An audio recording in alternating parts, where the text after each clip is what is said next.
Hi guys, welcome back to our channel eGames. In today's video, I will be teaching you guys how to check your playtime using your PS app. So at first, just open your phone.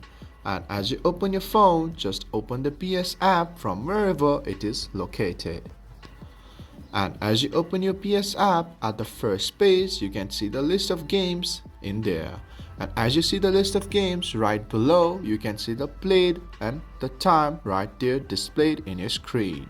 From there, you can know the playtime of the games that we have played. So guys, that's how you check your playtime using your PS app.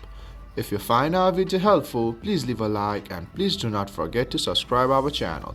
Also hit the bell icon to get updates with our latest videos and drop a comment for reviews and more content like this. I will see you guys again in our next video. Thank you for watching.